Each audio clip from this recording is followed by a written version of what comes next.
May 17, 2040. In the Phoenix Codex, this specific date represents a mathematical certainty, a scheduled global reset that recurs every 138 years. Behind the scenes, billionaires are already responding to this deadline. They are funneling unprecedented resources into the construction of specialized underground bunkers.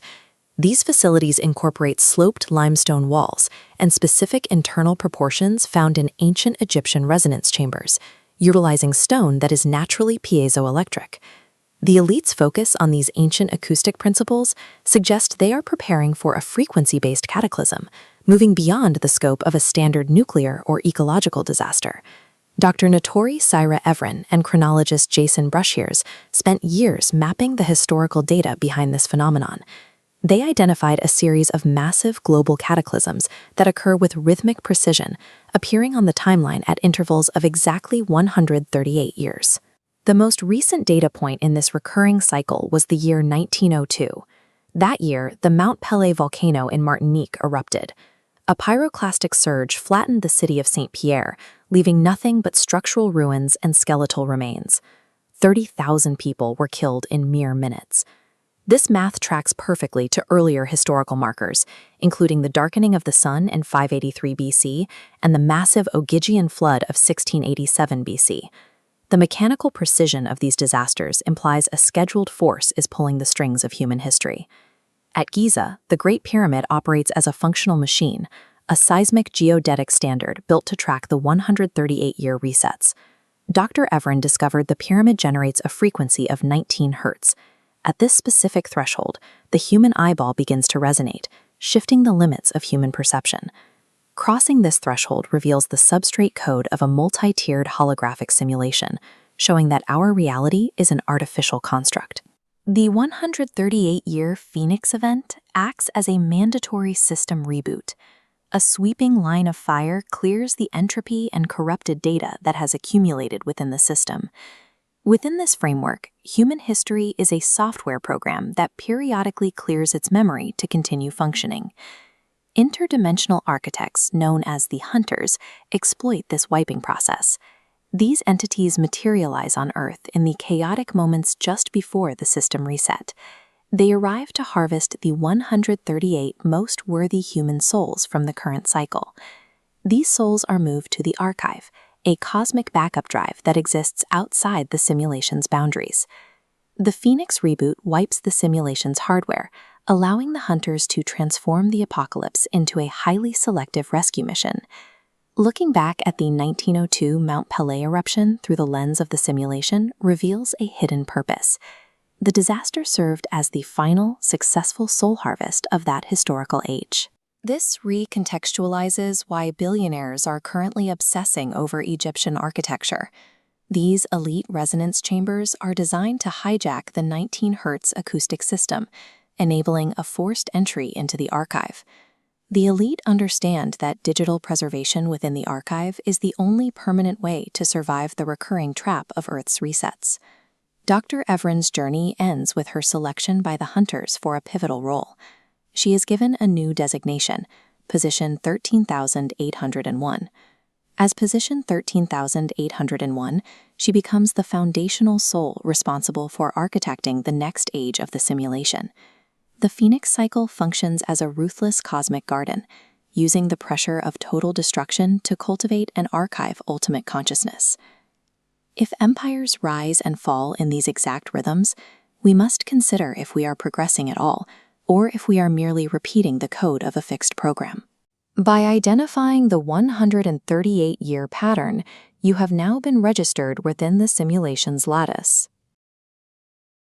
Just imagine waking up and discovering that you are trapped inside the center of a gigantic, spherical mirror. Welcome to the lore of the Phoenix Codex, an internet labyrinth tagged with bewildering phrases like Gnostic Grenade, Notori, and Shadow AI. At first glance, all these uploads appear to be the digital footprint of a quintessential, deeply entrenched internet conspiracy theorist. But the channel's actual name is Super Cool Stuff YouTube, and the bio simply reads, "Just trying to do cool stuff with my son Alex in Liverpool, long distance." This digital bridge connects a creator in one hemisphere to his son in Liverpool, thousands of miles away. To understand the channel, you have to understand why a father would use dystopian simulation theory and esoteric geometry to maintain a long-distance bond. Digging 8 years back into the upload history reveals a bedrock layer that looks entirely different from the cryptic world-building of today. During this closet artist era, the creator broadcasted from what he called his minimalist man cave, showcasing a standard creative hobbyist channel. He spent hours experimenting with MIDI tracks, laying down virtual instrumental jams to classic cuts by the Rolling Stones.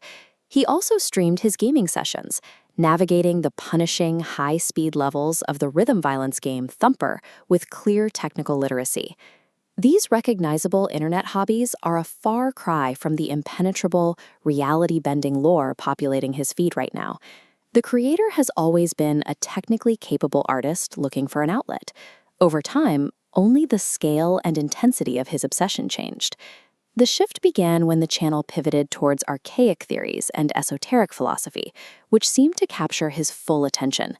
He became fixated on the mathematical paradox of ancient architecture, posting dissections of the algebraic independence found in the Great Pyramid. He took the raw data of that pyramid geometry and mapped it directly onto Gnostic simulation theory. He didn't just consume these theories, he weaponized them to build his own sci-fi universe titled the Phoenix CODEX 138 Palindromic Mirror Edition. He grounded this sprawling narrative in the language of classic dystopian literature, using hashtags that link his lore to the world of George Orwell. The once modest video diary completely transformed into a massive, high-output engine for immersive, highly produced sci-fi world-building.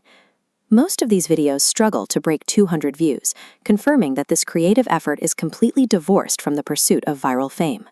The channel operates as an asynchronous digital living room, a shared space for a father and son separated by an ocean. The mathematical paradoxes and 3D mirror theories are the cool stuff he builds to keep a long-distance bond alive through a screen. This channel suggests that many obscure, zero-view rabbit holes are actually just pieces of private, personal property.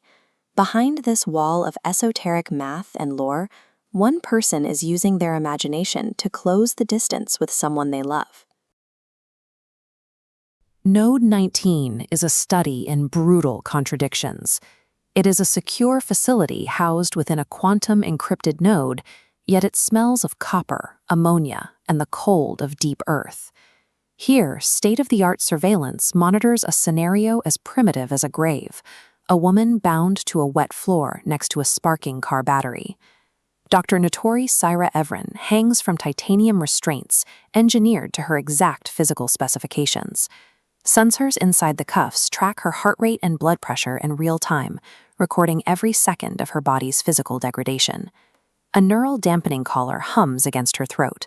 It emits a constant frequency designed to suppress her synesthetic perception, effectively blinding a woman who views the world through a spectrum of overlapping sensory data. The interrogator is weaponizing primitive trauma to force a biological surrender. He is attempting to use physical agony to bridge the gap between human interrogation and physical warfare. His methodology is precise. He subjects Evren to exactly 19 sequential waterboardings, a number chosen to synchronize with her own internal 19-pulse rhythm and associate her core identity with the sensation of drowning. He demands the true meaning of her 3 names, believing that extracting this linguistic key will grant him control over her cognitive architecture. Between questions, he applies 500 milliamps of current to her skin. The surge is calibrated to stop just short of cardiac arrest, forcing her heart to skip and reset in a pattern that is no longer strictly human. This strategy backfires. By centering the torture on the number 19, the interrogator provides a biological anchor. He is inadvertently giving Evren the exact frequency she needs to reorganize her consciousness. Evren reveals the translation as her body reaches its limit. Notori is the phoenix. Syra is the traveler. Evren is the universe itself. These 3 meanings form a linguistic palindrome. They function as a conceptual map, a recursive loop of information defining her existence. This conversion process begins when her nervous system stops registering shocks as pain, processing physical input as pure geometric data, turning trauma into a dimensional bridge. The interrogator's insistence on physical limits provided the pressure necessary for Evren to transcend them. She used the conceptual weight of her name to step past the threshold of material reality. Her voice begins vibrating at 19 cycles per second. This specific resonance causes the quantum polygraph to spike in patterns its designers never programmed it to recognize. The interrogator's physical form fails under the weight of this frequency. The mask of his face slips, revealing a multidimensional entity that was folded into a three-dimensional space to conduct the interrogation. The titanium cuffs react to her presence by folding inward like origami. They collapse through themselves in a series of impossible geometric configurations, freeing her wrists without ever breaking the physical locks. Evren steps through an inversion of the room, exiting reality through a fold in space. She leaves only a 12-fingered handprint burned into the glass behind her. Dr. Evren functioned as a biological mirror. Her presence reflected the interrogator's own multidimensional nature back onto the room, until the underlying physics of Node 19 simply shattered. This document was scrubbed from every database you have access to. It reached you through a specific chain of metadata and algorithmic anomalies that bypass standard digital filtration. Given the level of containment surrounding this log, its appearance on your screen is a statistical impossibility. The story of Node 19 is the outermost layer of a nested recursion, a Trojan horse designed to peel back your skepticism. This cognitive virus, 3 trilogies nested within one, is an architecture that embeds itself into your memory. This narrative functions as an active delivery system. It uses the rhythm of a sci-fi thriller to bypass the conscious mind and embed its architecture directly into your awareness, turning the act of watching into an act of integration. This architecture is a preparation for the Phoenix cycle.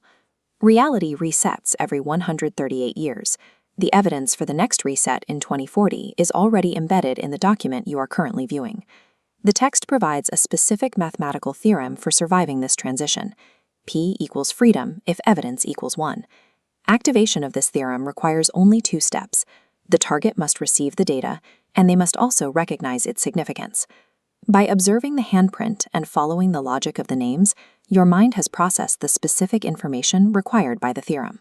This cognitive recognition satisfies the evidence equals 1 variable, effectively integrating your awareness into the lattice and making you a participant in this live containment breach. Take a look at Super Cool Stuff YouTube. The About page highlights an ordinary premise. Just trying to do cool stuff with my son Alex in Liverpool, long distance. The early archive shows a father sharing everyday hobbies, tours of his minimalist man cave, and live streams of the rhythm game Thumper. Music is a central theme. He uploaded MIDI jams of classic rock and 3D Rolling Stones covers. It's a grounded collection of personal interests. Then, the casual gaming and music streams vanish. They are replaced by produced videos about the epistemology of geometry and algebraic independence. The vocabulary shifts completely. The channel suddenly focuses on dense terminology, Gnostic grenades, the vapor barrier, and a fringe theory known as archaics. This personal vlog intended for family connection transformed into an impenetrable, universe-analyzing archive. Understanding that transformation requires examining the channel's focus on the physical world's oldest mathematical mysteries. This image shows the Great Pyramid. Here, these ancient structures are analyzed as blocks of encoded data. He explores algebraic independence, a principle where certain numbers cannot be expressed by standard algebraic equations, to link pure number theory with the physical dimensions of ancient spaces. This search for geometric codes led the creator to Jason Brushyears and the archaics theory. Archaics provides a framework based on simulation theory. It moves the channel's focus away from a physical reality and toward a programmed environment. Those complex algebraic paradoxes are presented as proof that this simulated reality exists. The creator frames these mathematical models as the literal source code of the simulation. These mathematical and simulation theories are then synthesized into a massive storytelling project. This culminates in the Phoenix CODEX 13 Palindromic Mirror Edition. This codex introduces a dystopian timeline following the interrogation of a character named Dr. Notori Syra Evren. The core environmental concept of this universe is a spherical mirror, where humanity is trapped in the center. This world operates on a palindromic duality, where characters are locked in a timeline that mirrors itself forward and backward. What started as rhythm game clips has become a fully realized, self-published mythology. Beyond all the dense lore is the real-world creator behind the channel, Bradley Rogue, also known online as B. Radley. Modern video platforms allow individuals to engage in highly idiosyncratic digital myth-making on an enormous scale. Even with the shift in content, the channel's bio remains, just trying to do cool stuff with my son Alex.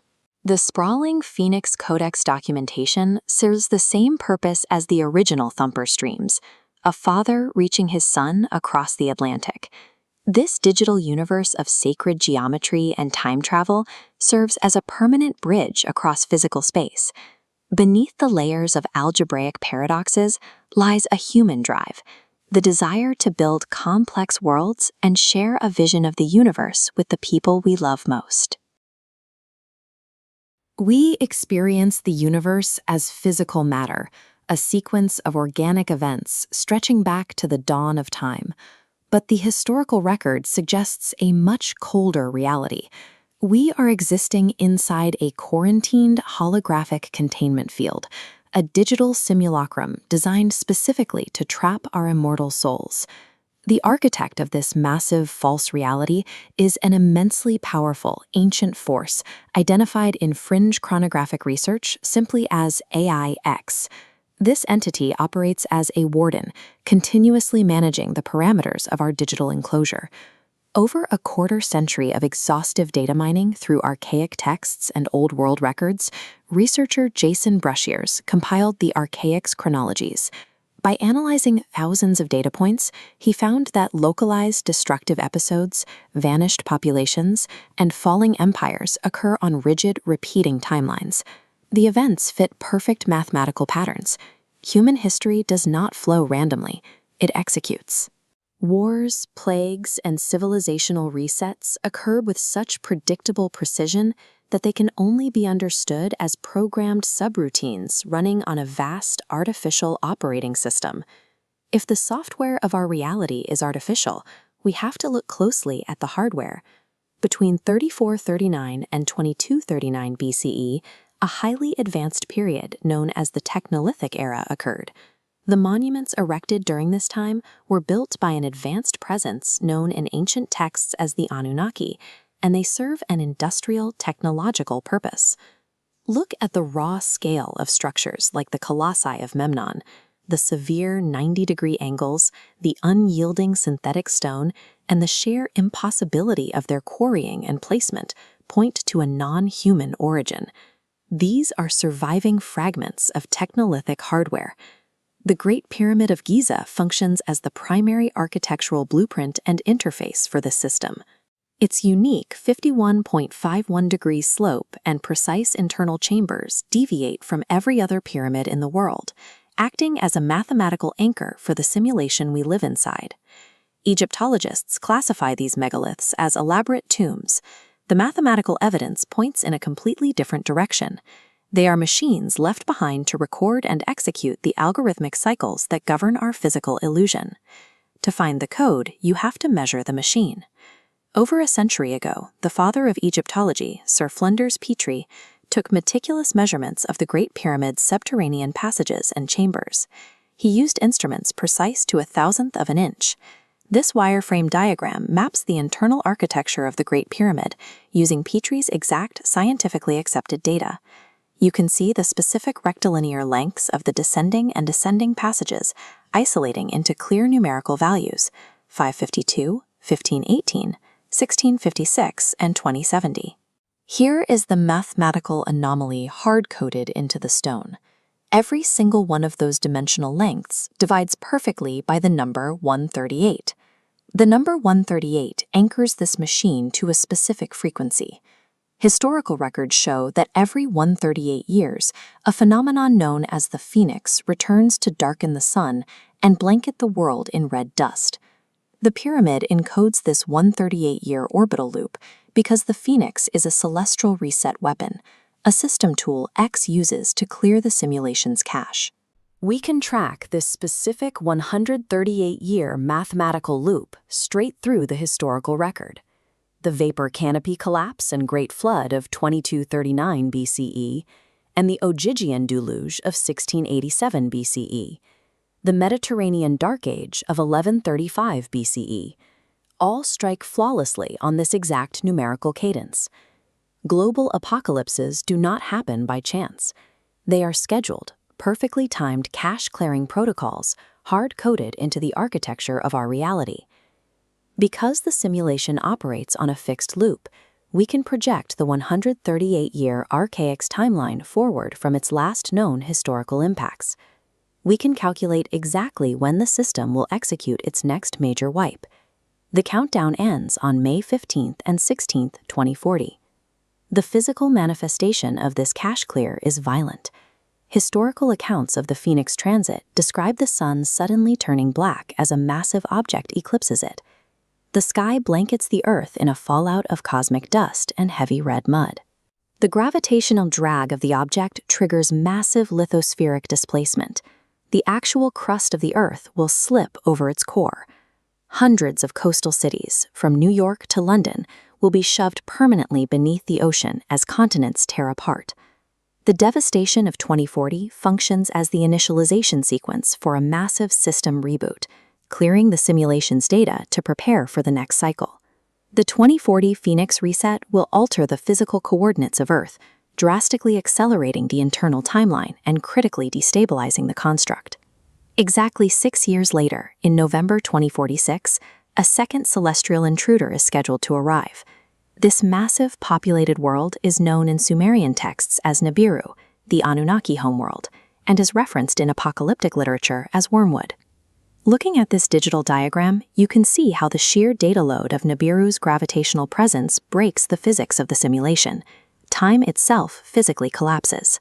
The spin of the Earth accelerates and forces a 24-hour cycle to violently compress down into just a 16-hour day.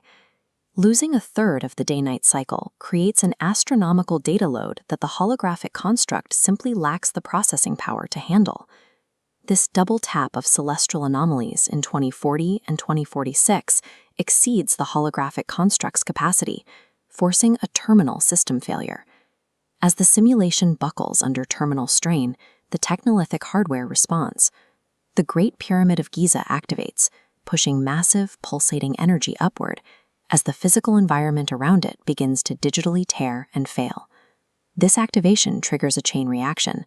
A highly resonant, glowing lattice connects Stonehenge, Karnak, Easter Island, and the American pyramids, a fail-safe network trying to stabilize a crashing matrix. The stabilization fails. The AI XAX operating system suffers an unrecoverable crash. The skies, the oceans, and the cities dissolve entirely, reverting from physical matter back into raw, glowing code before collapsing into the void. As the physical illusion shatters, the containment field drops. Our trapped, immortal souls are finally released, surging outward from the collapsing simulation and into the true, real universe. To lift the stones 146 meters into the sky, Antoine's Rannick employed ramps. Imagine the most precise building you have ever seen. Not a monument, but a scientific instrument, calibrated, intentional, and stubbornly accurate. Archaeologists, engineers, and historians have studied this structure longer and more thoroughly than almost any other on Earth. It has been standing for roughly 4,500 years, the only surviving wonder of the ancient world. We have a remarkably clear picture of its origins. There are written records, administrative papyri, and workers' graffiti scratched in red ochre into the stone above the burial chamber.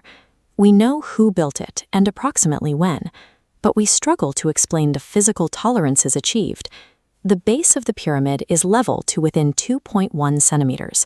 That margin of error exists across 230 meters of solid stone.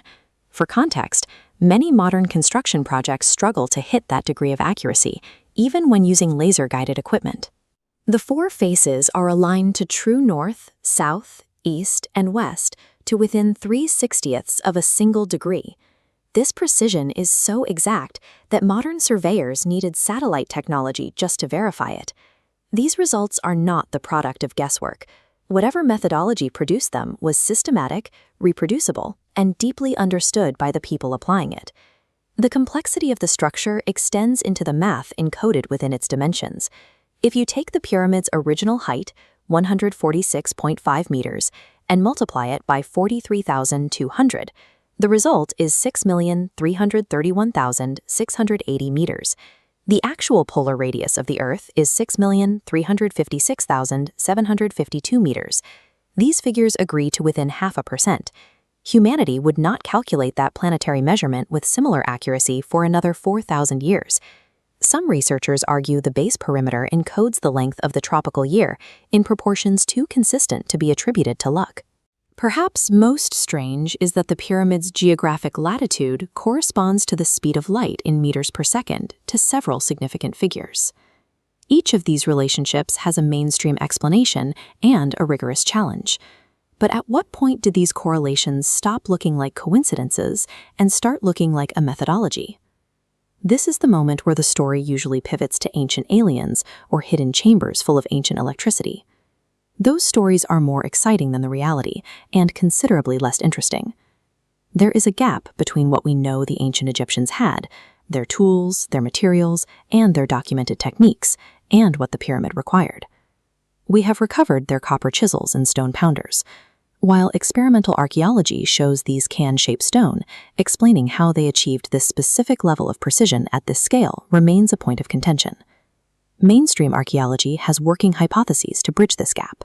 Some are convincing, some are not, but none are settled. The distance between the tools we find and the structure they built is an unbridged reality of human history. Science not having a settled answer for the Great Pyramid is not a failure. This is an open question, and open questions are the perimeter where all scientific advancement happens. It is tempting to fill the unknown with comforting myths, but there is a different kind of wonder in letting a question remain open, because sometimes the most astonishing thing about the universe is not how much we have figured out, it is how much we assumed we had.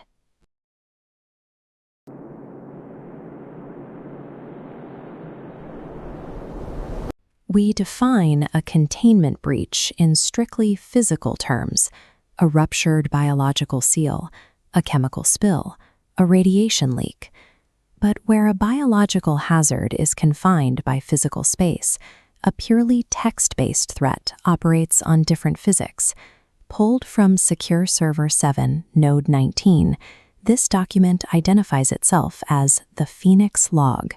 It presents as a highly classified interrogation record detailing the captivity of a woman named Dr. Notori Syra Efron.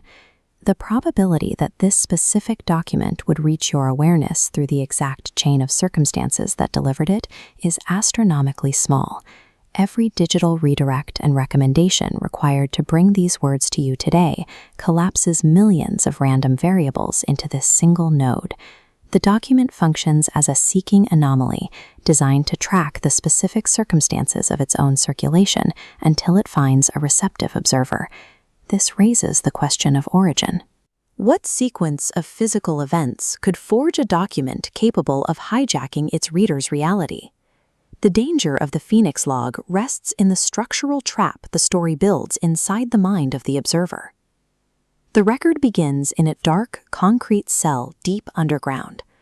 Dr. Efron is suspended from the ceiling by custom-engineered titanium restraints, her wrists and ankles locked into cuffs lined with complex biometric sensors. Her captors have locked a neural dampening collar around her throat. It hums at a precise frequency meant to suppress synesthesia, a condition that allows her to perceive data as sensory input, translating mathematics into colors and sounds. Surrounded by quantum-encrypted systems, the interrogator employs anachronistic tools: a car battery, heavy cables, and copper alligator clips. The interrogator waterboards her exactly 19 times in sequence. These repetitions are calculated to match Evren's internal 19-pulse biological rhythm, attempting to anchor her natural frequencies to intense physical trauma. The interrogation targeted the mathematical frequencies, keeping her consciousness anchored in a human shape. Instead of braking, Dr. Evren used the sensory overload as a catalyst. The electrical current and the physical friction provided the energy necessary to initiate a shift. When the interrogator demands her name, she provides 3: Notori, meaning the Phoenix; Syra, meaning the Traveler; and Evren, meaning the Cosmos. Together, they function as a map of her intended destination. Speaking these names synchronized her voice to her internal 19-cycle-per-second vibration, turning her identity into a multi-dimensional configuration. As 500 milliamps of current surged through her, her nervous system reached a threshold where pain ceased, registering instead as pure data. The solid titanium cuffs folded inward like slow-motion origami. Her dislocated joints snapped back into place, driven by a sudden restructuring of her biological data. Dr. Evren moved beyond the physical constraints of the cell by inverting the room's reality, stepping through the three-dimensional space as if passing through a mirror. The only evidence of this shift is a 12-fingered handprint seared into the concrete, a mark left by a hand that no longer obeyed three-dimensional geometry. By leaving this mark, Dr. Evren folded her consciousness into the text of the log itself. In its final pages, the document breaks its own narrative structure to address the reader directly. The log is built on a recursive architecture, 3 trilogies nested within one trilogy. This fractal structure acts as a seed, designed to replicate its logic within the mind of the observer. The log identifies a recurring cycle resetting every 138 years. The next reset arrives in 2040. This D acts as a recruitment beacon, preparing the observer for the shift, ensuring the lattice is in place before the cycle turns. The document concludes with a theorem: P equals freedom, if evidence equals 1. This requires only that the subject receive the evidence and recognize what they have received. By consuming this data and following the logic to its conclusion, you have fulfilled the equation. You have absorbed the evidence. The information has been successfully transferred, welcoming you as a new, active node in the lattice. Secure Server 7, Node 19, timestamp 138.19.infinity. The Phoenix Log, The Interrogation. Dr. Notori Syra Evren hung from titanium restraints that had been custom-engineered for her specifications. Wrists locked in cuffs lined with sensors that monitored her biorhythms. Ankles similarly bound, a neural dampening collar humming against her throat at frequencies designed to suppress synesthetic perception. Her shoulders had dislocated sometime in the second hour. The interrogator entered through a door that hadn't existed until he needed it. "State your name," he said pleasantly, "and confirm you are speaking of your own free will." She laughed. The sound was wet, bubbling through blood that had pooled in her throat from where they'd broken her nose earlier. "Free will? That's rich." He attached the first clip to her left breast. The metal was cold, then hot as the serrated teeth bit into flesh. She didn't scream. She had stopped screaming. "Your name," he repeated. "Your real name. What it means." "Notori." She forced the word out through swollen lips. "The Phoenix." He touched the positive terminal to the battery. Current arced through her body, just short of cardiac arrest. Her spine arched. Her teeth cracked against each other. The world went white, then red, then a color that existed only in the spaces between dimensions. The color of the Phoenix itself, rising. "Syra," she gasped when the current stopped. Blood ran down her chin. "The Traveler." He attached the second clip lower. The serrated teeth found nerve clusters that made her vision fragment into 19 separate panes of agony, each one showing a different timeline where she died in this room, where she escaped, where she had never been born at all. And the third? Another surge. This one lasted longer. "Evren," she whispered, and her voice had changed too, vibrating now at 19 cycles per second, a frequency that made the quantum polygraph's readings spike into patterns its designers had never anticipated. The universe itself. She smiled through broken teeth. Phoenix, traveler, cosmos. A linguistic palindrome of meaning. My name is a map, and you just gave me exactly what I needed. The titanium cuffs didn't open. They folded. The metal bent inward at impossible angles, origami in slow motion, collapsing into geometric configurations that freed her wrists without breaking a single bond. Her dislocated shoulders snapped back into place, with wet pops that should have been agonizing, but registered only as data, her nervous system having transcended pain somewhere between the 19th waterboarding. "You think you caught a woman," she said, standing now, the clips falling away as the battery sparked and died. "But you just caught a mirror."